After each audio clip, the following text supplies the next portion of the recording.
everybody. Welcome back to Every Genesis Song Ranked and Reviewed. We have cracked down into double digits now. I'm going to be starting at number 9 today, taking us up to 90. If you haven't seen the whole series, then, if one video is interesting, then I'm sure you might as well watch them all. It starts at number 179. I'll try to link to a playlist here. I'm Hans from Electric Brain, Electric Shadow. We are a contemporary art rock project influenced by Genesis along with a lot of other things that try to merge emotional appeal and cerebral depth. Check us out on Bandcamp or your preferred streaming platform. All that said, let's go. So I almost lumped this in with Cinema Show because I can't really imagine why anybody would listen to it without first listening to Cinema Show. But they didn't play this part live, and it is tracked and titled separately, so I thought, okay, well, maybe I'd better handle it separately. It is another short piece that requires context to fully understand and succeed, which, a lot of the lower ranked classic prog stuff has fallen into that particular category. But it is, I think, brilliant in context, right? There's something about the end of the song with that melancholy guitar line and the kind of cathedralist mellotron and the overdubbed layers of desperate hawkers chanting grocery prices. It summons the most remarkable sense of satisfying desolation. It's the perfect thing to be listening to as you fall asleep at night.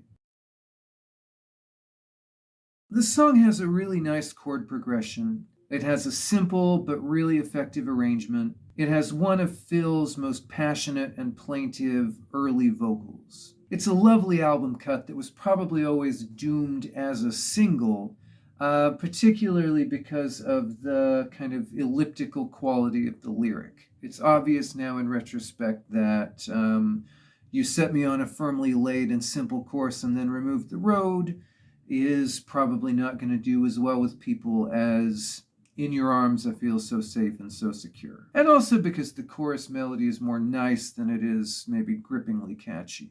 But if the wordiness and the relatively opaque lyric kept it from the same kind of radio immortality that other later singles did, or even the other major single from this album, it's still an affecting song for a more attentive listener.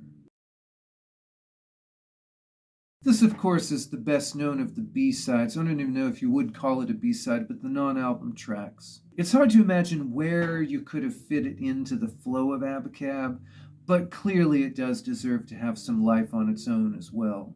Not too much to say about this, but it's a tightly played song with an interesting lyric that isn't too obvious, and the horn arrangements give it a nice sense of distinction, even if maybe they are a bit busy.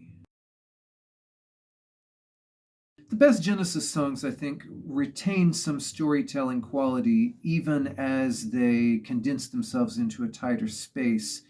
And this song is really effective in that way, I think. It condenses really a couple decades worth of storytelling into just a few lines. That sampled guitar is a really cool production trick, and Phil's voice nails the emotion in the lyric, even in the live versions where maybe he's not in top form. The song has probably suffered a bit from overexposure. I don't know that I've ever in my whole life been able to listen to it with fresh ears and really tell how it must have sounded the first time. But that shouldn't obscure how solid the craft is here, right? If this were a building, there would be no play in the joists. This is a brief mood piece that's stuck in the middle of a run of better-known songs, but it is still lovely in its own right. That bed of arpeggios is really wonderfully suited to the dreaminess of the moment that it's describing. And it has maybe probably one of the best flute lines, if not the best flute lines in the whole Gabriel era, particularly in the back end of the song, where that flute is backed with some really lovely piano flourishes. The song, I guess, can either delight people or annoy them, and I'm not sure, for me it can depend a bit on what day you catch me, but there is something about the oddness, the obscurity, the perversity of it, and the way that it lends some depth of characterization to the protagonist that I think is really admirable and does kind of flesh out the narrative and the ideas of Lamb, particularly when you contrast it with the Lamia. The arrangement has a nice bounce. The lyric really is very cleverly crafted. There's something about the wordplay that's happening here that begins to feel a lot more like what Peter would do in his solo albums. Special credit, I think, goes to Steve's guitar solo, which has an appropriately ugly, awkward, misshapen quality.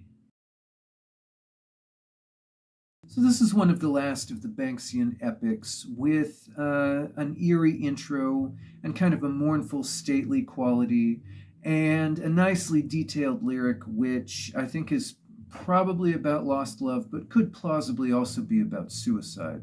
It culminates in an instrumental section that is kind of like a compressed version of One for the Vine. The ostensible hook, the line about the girl from all those songs, is maybe the least appealing part of the song, and that's probably what maybe keeps it below the level of the best Duke material, but it still does have a remarkable amount of craft and quality for a B-side especially. This is famously the song where Tony and Mike had to fill in the lyrics, and while that was a matter of necessity, I think it works well to have another voice come in and kind of give us a rundown of events in a straighter, kind of clearer voice than Peter's, which was pretty much, especially on this album, always so densely full of allusion and wordplay and puns, right?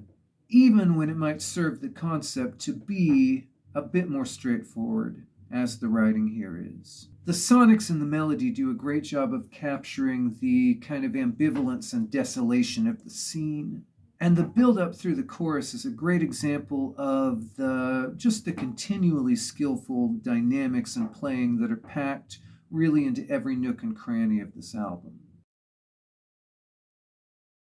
This is a more interesting song than I think it might seem at first because of the disconnect between the instrumental mood and the lyric.